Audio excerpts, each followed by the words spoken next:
ایک حدیث میں اللہ کے نبی فرماتے ہیں من یرید ان یتحدث ربہ، جو چاہتا ہے کہ وہ اپنے رب سے باتیں کرے، فلیقرأ القرآن، وہ قرآن کی تلاوت کرے۔ قرآن پڑھتے وقت بندہ اپنے رب سے باتیں کرتا ہے، اللہ سے باتیں کرتا ہے۔ قرآن اتنا اعلیٰ درجے کا کلام ہے۔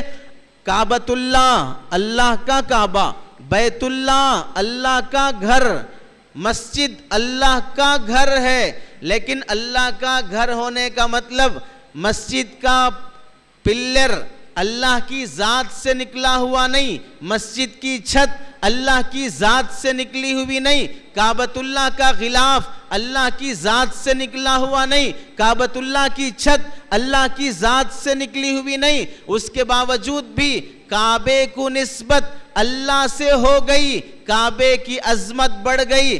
بمقابل اس کے کلام اللہ، کتاب اللہ، قرآن مجید اللہ کا کلام اللہ کی ذات سے نکلا ہے، وہ صفت الہی ہے۔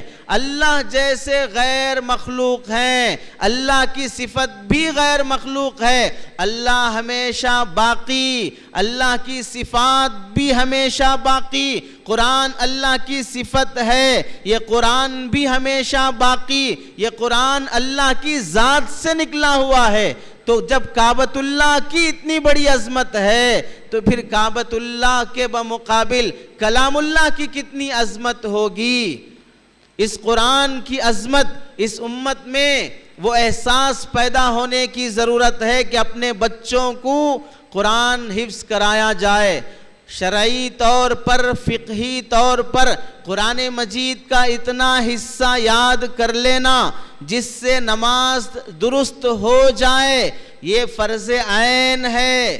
اتنی صورتیں یاد کر لینا جس سے نماز درست ہو جائے، یہ ہر بالغ پر فرض عین ہے۔ اور اتنا قرآن یاد کر لینا جس سے نفلوں میں اور تراویح میں دیگر نمازوں میں پڑھ سکے، وہ مستحب ہے۔ اور اگر کہیں کوئی حافظ نہ ہو کسی علاقے میں، علماء نے لکھا ہے ایک رات کسی منزل پر پہنچ کر وہاں سے واپس لوٹ کر آنے تک 12 گھنٹے لگتے ہوں، 12 گھنٹے کی مسافت کے درمیان میں کسی عالم کا مسئلے بتانے والا، کسی قاری کا قرآن صحیح کرنے والا، کسی حافظ کا جو قرآن کی حفاظت کرتا ہو، یہ ضروری ہے تاکہ امت کا قرآن بھی محفوظ رہے، امت کے مسائل بھی محفوظ رہیں۔